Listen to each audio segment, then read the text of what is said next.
Hi guys! For today's video ay may panibago na naman akong gagawin. At ang gagawin ko ngayon ay gagawa ng cock float. At syempre hindi naman tayo makakagawa ng cock float kung wala yung gagamitin natin. Malamang. Charot. Una, kailangan natin ng baso, ice, ayan, pero medyo tunaw na siya, Pepsi, tas ice cream, pero ang flavor na binili natin is peach mango crumble. Mango. Mango. Basta yon self. Nalilito sa self, guys. So, let's go. Umpisahan na natin. At ang una nga nating ilagay ay yung ice. Ayan. Tapos, kailangan natin ng Pepsi. Lagay na natin yung Pepsi.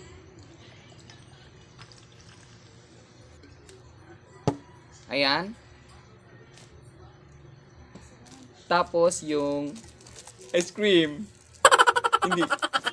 super excited na ako kasi napanood ko kasi sa TikTok parating dumadaan sa FYP ko at ginawa na rin ata ni Fukirat kaya gusto ko rin gawin. Ano kayong lasa kapag tapos nang nagawa? Kaya ayon, lagyan na natin ng ice cream dito sa Pepsi. Siyempre, kailangan natin ng spoon para i-create. Mango talaga yung amoy, guys. Mango. Perfect.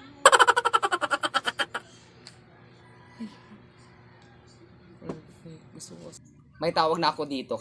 Ang tawag ko dito is Mango K-Float. Siguro kapag magbebenta ako ng ganito, yung tawag ko ay Mango Cock Float. Diba?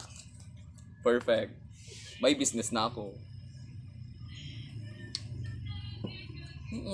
Perfect.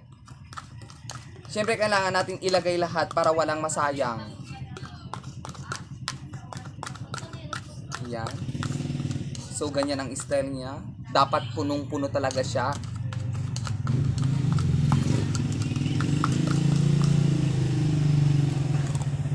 Ayan. Sarap eh.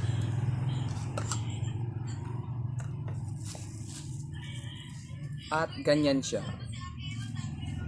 Pagkatapos natin nilagay yung ice cream, lagyan na rin natin siya ng Alaska. Pero yung niyan, yung flavor ng Alaska kondensada natin is ube. Meron kasing tidda ni Papa. Binigay niya sa akin. Kaya gusto ko ring lagyan siya para mas bongga.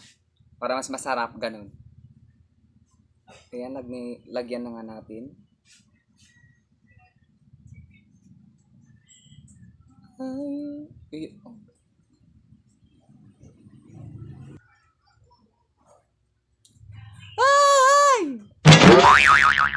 Tingin pa lang masarap na. So, let's flex. Flex na nga natin yung ginawa natin, Cock Float. Mango Cock Float. Go.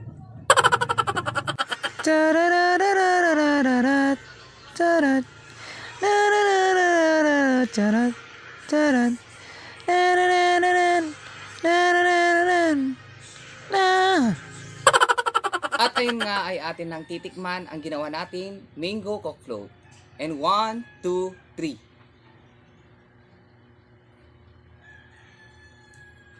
Ang sarap. Parang cock float na parang shake. Na parang cock float na shake. Gulo mo self. Pero masarap siya talaga.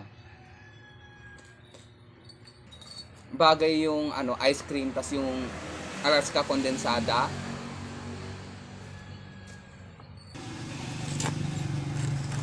Mga 50 pesos nagagawa ko ng ganito.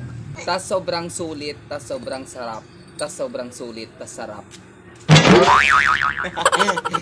And if you enjoy watching, please give me a thumbs up. Follow me for more update. Thank you. Bye.